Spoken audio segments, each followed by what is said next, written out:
We want the exciting things that we see in sci-fi, in like sci-fi movies and books. We want that to come true one day. T-minus 3, 2, 1, 0, ignition.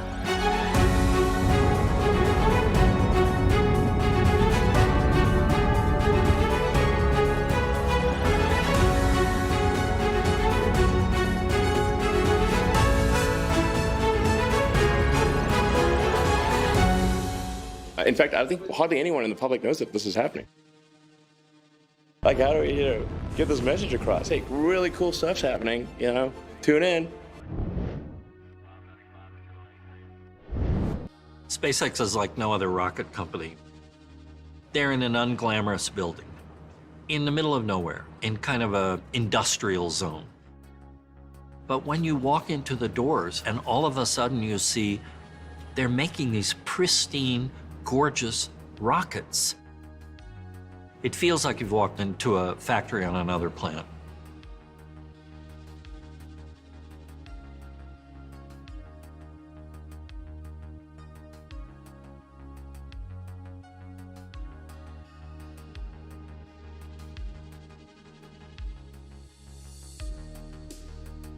No one has ever really contemplated this in a serious way.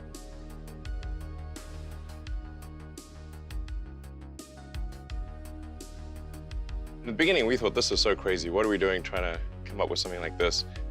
And then over time, we're like, yeah, it can definitely be done. And now we're just kind of arguing over the details.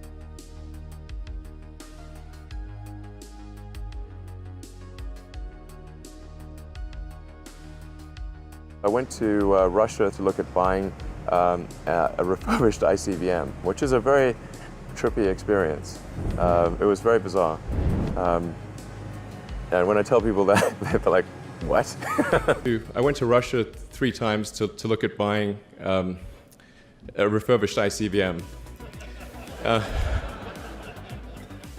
Because that was the best deal. And I can tell you it was very weird going there in 2000, late 2001, 2002, going to the Russian rocket forces and saying, I'd like to buy 2 of your biggest rockets, but you can keep the nuke. Musk made 3 trips to Russia trying to buy an intercontinental ballistic missile called the Dnieper. Turns out the Dnieper was so expensive his idea never flew. So Musk decided that the only way to get an affordable rocket was to build it himself. And he started SpaceX. The odds of me coming into the rocket business, not knowing anything about rockets, not having ever built anything, I would have to be insane if I thought the odds were in my favor. How did you get the expertise to be the chief technology officer of a rocket ship company? I do have a physics background. That's helpful as a foundation. And then I read a lot of books and talked to a lot of smart people. You're self-taught? Yeah. Well, self-taught, yes, meaning I don't have an aerospace degree. So how did you go about acquiring the knowledge? Well, like I said, I read a lot of books, talked to a lot of people, and have a great team. Raw metal comes in, and then we build the engines, the airframe, the electronics, and we integrate all of that together.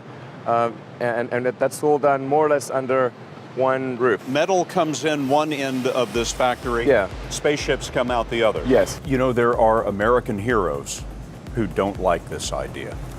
Neil Armstrong, Gene Cernan have both testified against commercial spaceflight in the way that you're developing it, and I wonder what you think of that. Now is the time to overrule this administration's pledge to mediocrity. I was very sad to see that because those guys are, those guys are heroes of mine, so it's really tough. They inspired you to do this, didn't they? Yes. And to see them casting stones in your direction. It's difficult. But creating a company is almost like having a child. So it's sort of like, how do you say your child should not have food? So once you have the company, you have to feed it and nurse it and take care of it, even if it ruins you. Yeah. In 2008, The rocket company is not going well. You've No. had 3 failures. Great. The car company is hemorrhaging money. Yeah. And the American economy has tanked in the worst recession since the Great Depression. Right. What was that year like for you? And I'm getting divorced, by the way. to add to that. That was definitely the worst year of my life. But at the age of 37, he hit rock bottom. His first rockets failed to reach orbit. End of 2008. How did you get through that period of crisis? Yeah. Can we just break for a second? Sure, of course. Yeah. I remember waking up the Sunday before Christmas in 2008 and thinking to myself, man, I never thought I was someone who could ever be capable of a nervous breakdown. But I felt this was the closest I've ever come. Because it seemed pretty dark. We were running on fumes at that point. We had virtually no money. So a fourth failure. A fourth failure would have been absolutely game over. Done. SpaceX bankrupt. Yeah, it's bad enough to have 3 strikes. Having 4 strikes, it's kaput. Flight 4 was flawless. In Musk's world, it lit the darkness. Stage separation. Separation confirmed.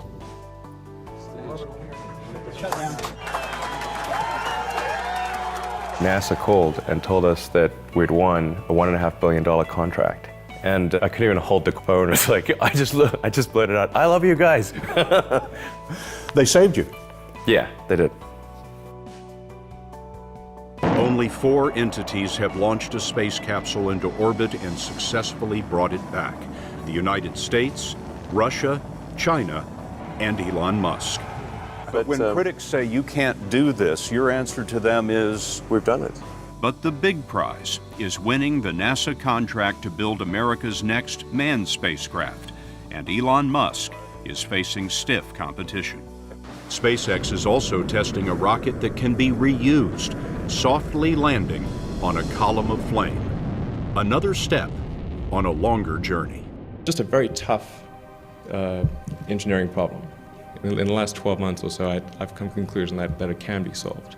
And I think SpaceX is going to try to do it. Falcon 9 is essentially standing on the shoulders of titans, as they like to say in literature.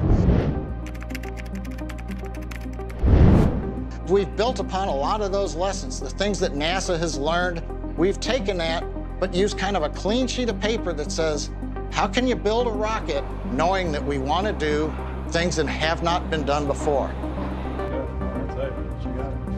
After years of designing and testing the Falcon 9, in 2015, SpaceX set out to make history by attempting the first ever landing of a first-stage orbital rocket. I've heard it described as you're standing on the top of the Empire State Building and you drop a pencil off and you have to land the pencil on its eraser on a postage stamp.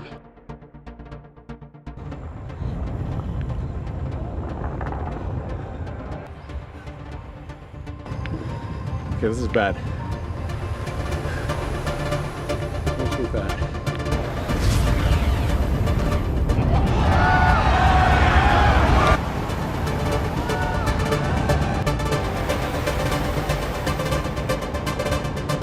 It's standing up. It's standing up.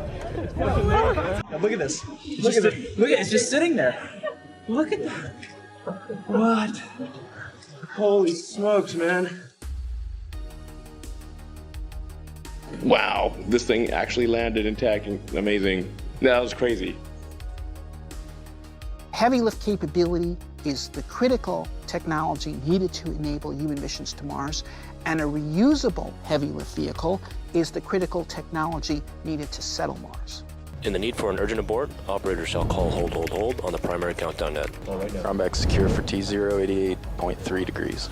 Reminder, side booster engine startup is at T-minus 7 seconds. SpaceX Falcon Heavy, go for launch. 3, 2, 1.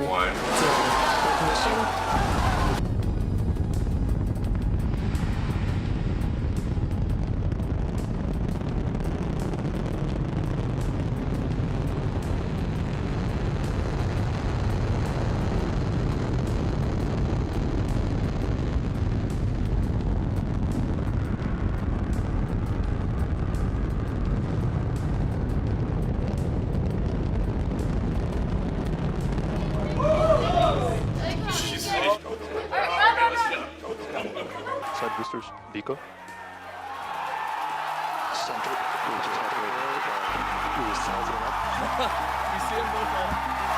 Successful separation! Christ. Yes, light.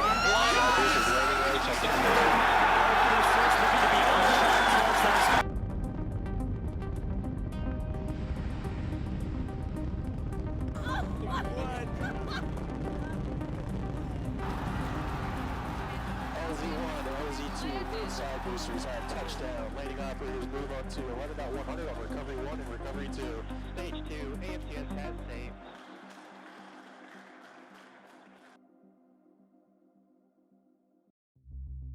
Before SpaceX can launch crew, two major milestones must be completed without crew. The first is the Demonstration 1 mission, or Demo 1, in which SpaceX must autonomously fly their Crew Dragon capsule to the International Space Station and back. The second test is called the Launch Escape Test, also known as the In-Flight Abort Test. If the rocket fails, the Dragon capsule's emergency abort system is triggered, ejecting the capsule safely away from the rocket. Then there is the third and final test, called the Demonstration 2 mission, or Demo 2, which will launch NASA astronauts Bob and Doug to the space station. Demonstration 1 mission, or the Demo 1 mission, is an uncrewed flight. We're sending the Dragon autonomously to space station to dock and come home. Today's launch marks the beginning of the Crew Dragon Demo 1 mission. This is one of SpaceX's most challenging milestones yet, a 5-day uncrewed journey to the International Space Station and back. 3, 2, 1, 0. Ignition, liftoff.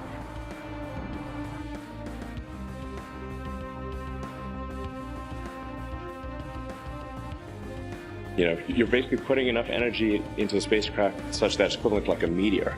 It's just like it's difficult for people to even comprehend.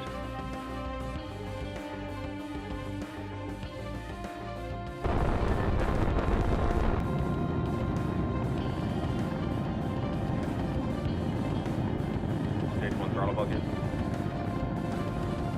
Power and telemetry nominal. The first one is going to be the main engine cutoff, or MECO. That's when the 9 Merlin 1D engines that you can see on your screen right now will cut off shortly before a stage separation.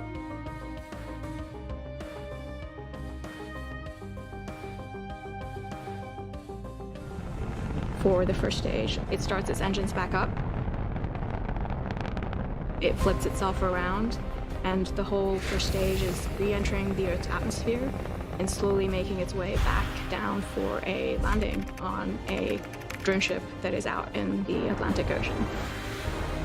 Landing legs have deployed. And Falcon 9 has landed. After the first stage separation is complete, the Crew Dragon capsule is propelled into orbit by the second stage. The second stage is lighting up its engine, and it's taking the Dragon spacecraft into orbit. Once the second stage successfully gets Dragon into the orbit that it is intended to go, it separates Dragon and moves away. This is a pivotal moment. The separation of the second stage from the Dragon capsule is the final step of the launch sequence. Dragon, separation confirmed. It's amazing. This is a game changer. The launch vehicle places it in orbit. That's low Earth orbit. It's actually fairly below and behind the International Space Station. And it'll perform a number of burns or maneuvers where it'll catch up to the space station. And it's got to match that speed. And eventually, when it catches up to it, it's got to slow down. Now, if it goes too fast, it's going to go past the speeder. If it doesn't go fast enough, it'll eventually not be able to catch that speeder. So it's the same sort of process. This is a fairly critical operation because this is the first time this vehicle has ever flown, and we want to make sure it does not collide with the space station. Ultimately, the vehicle is fundamentally flying itself, but we also have ground control who's monitoring it and sending up a certain amount of commands. There's also a certain amount of access that people on the space station, they can see what's happening on Dragon and are in contact with the ground control at the same time. The Crew Dragon spacecraft uses an automated system that is able to sense the position of the space station relative to the capsule and is able to guide the capsule into dock with station. Orientation is expected. Vehicles in the corridor, performing review. We stopped within about 20 meters of the docking port that's on the International Space Station. Hold command sent. Copy hold. Dragon hold confirmed. And then the engineers at both NASA and SpaceX reviewed the data from the spacecraft. They talk, they make sure that everything is going according to plan, and they're both happy. This is the first time that a commercial vehicle will dock to the space station. It's also the first use of the International Docking Adapter, which is the port on space station where commercial vehicles are going to come up and dock. And so we'll see both sides get used for the first time. Please command the docking light to on. Copy, commanding docking light on. Then Dragon is allowed at that point to autonomously move forward with the approach and docking to the space station. Dragon is resuming approach. Station copies. The Crew Dragon spacecraft uses its 16 Draco thrusters to maneuver into contact with the space station docking adapter. You got to dock with the space station, and if something goes wrong, you're just in the void of space, and you're in a vacuum with nothing. We've got the spacesuits, we've got a lot of backup systems, but it's a dicey situation.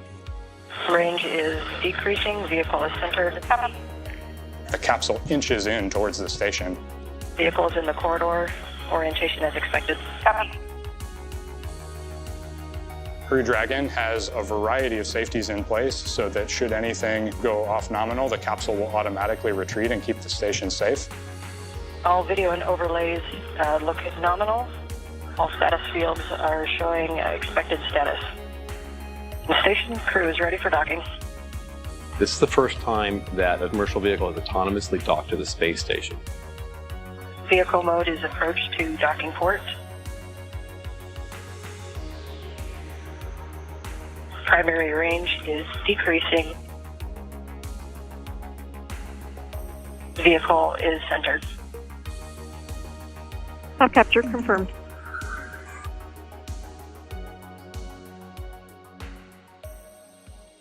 Watching the Demo 1 vehicle dock with the space station was amazing. It was kind of terrifying, and it should be. These are the first time you do something, you should be pretty worried about how it's going to go. And it was amazing. Proceeding to opening the hatch. On behalf of Ripley, Little Earth, myself, and our crew, welcome to the Crew Dragon. Welcome to the new era in spaceflight. Dragon stayed docked with the space station for 5 days.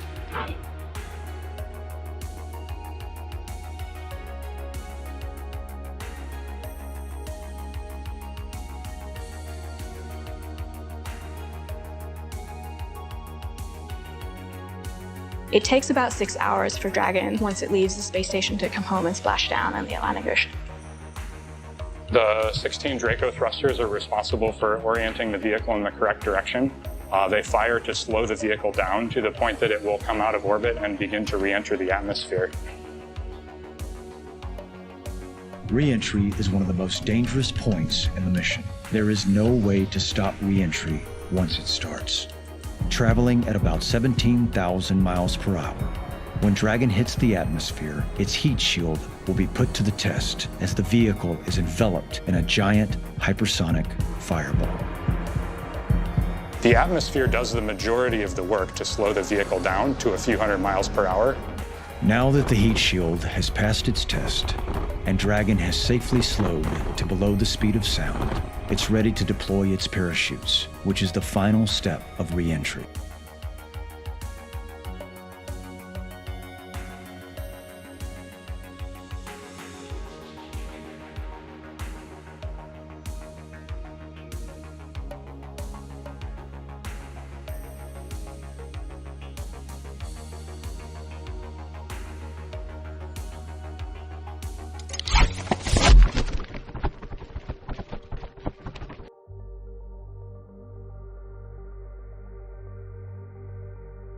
Key NASA and SpaceX officials have gathered in Firing Room 4, also known as Launch Control, at the Kennedy Space Center.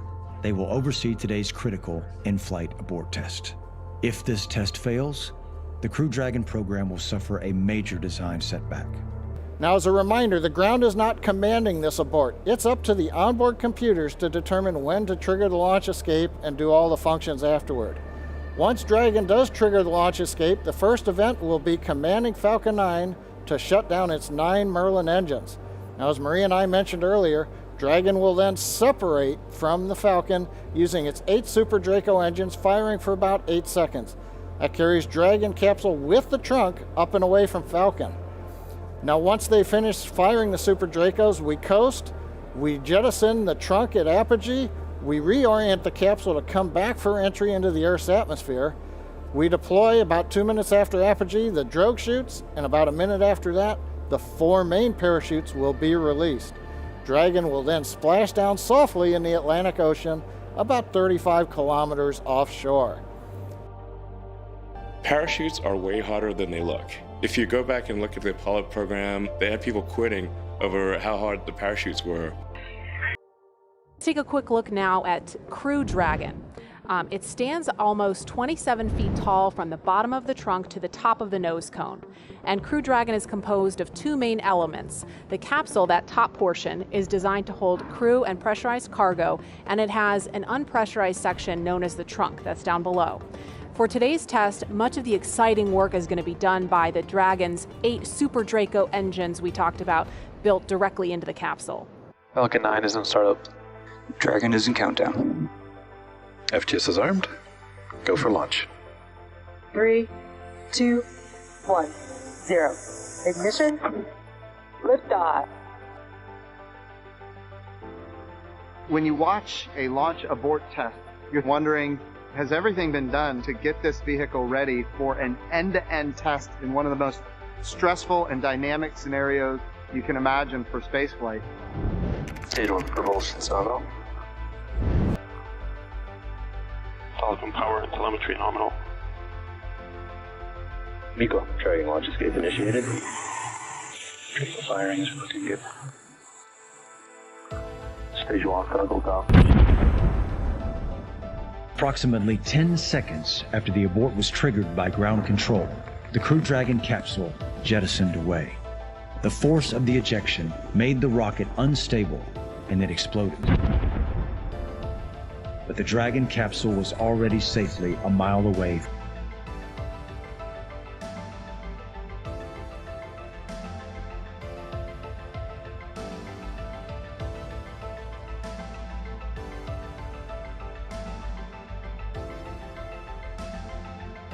Our parachutes are triggered and deployed when the capsule reaches the correct altitude. And so at a high altitude, it will deploy the drogue parachutes. And when it reaches a lower altitude, the main parachutes will deploy. Splashdown.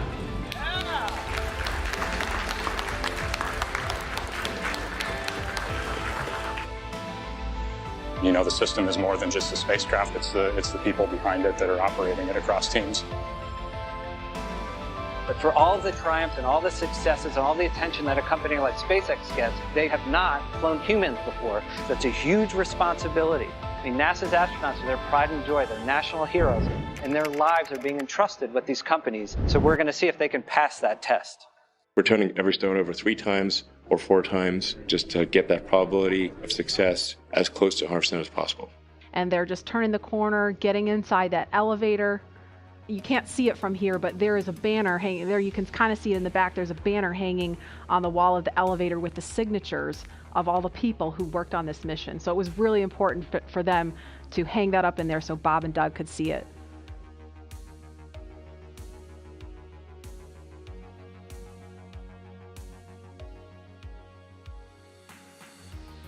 Good morning, welcome aboard. Dragon, SpaceX, Comcheck, Ground Station. Bob, Doug, on behalf of the entire SpaceX team, it's been a huge honor to help you get ready for today's historic mission. Know that we're with you, have an amazing flight, and enjoy those views of our beautiful planet. Dragon, SpaceX, seats are in the launch position. We copy. 4, 3, 2, 1, 0. Ignition. Liftoff of the Falcon 9 and Crew Dragon. Go NASA, go SpaceX, Godspeed, Bob and Doug. America has launched. And so rises a new era of American spaceflight, and with it the ambitions of a new generation continuing the dream. On behalf of the entire launch team, thanks for flying with Falcon 9 today. We hope you enjoyed the ride and wish you a great mission.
MD Houston flight. Houston is go for undocking and departure.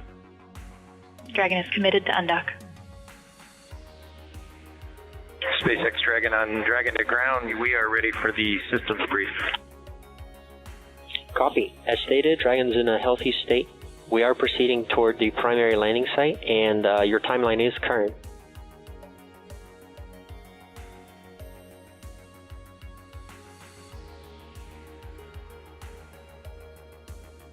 Visual, 2 droves out. 300 meters.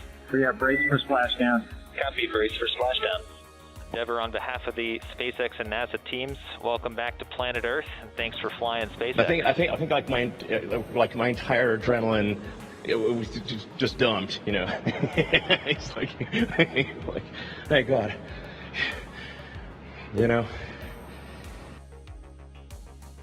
It's a humbling experience to be a part of what was accomplished. And this is the result of an incredible amount of work from people at SpaceX, people at NASA. This has been 18 years to finally fly people to orbit and back. You know, I think this is something that the whole world can take some pleasure in, and can really look at this as an achievement of humanity. And there's, you know, these are difficult times when, you know, there's not that much good news, and I think this is one of those things that is universally good, no matter where you are on planet Earth. This is a good thing, and I hope it brightens your day. Thank you.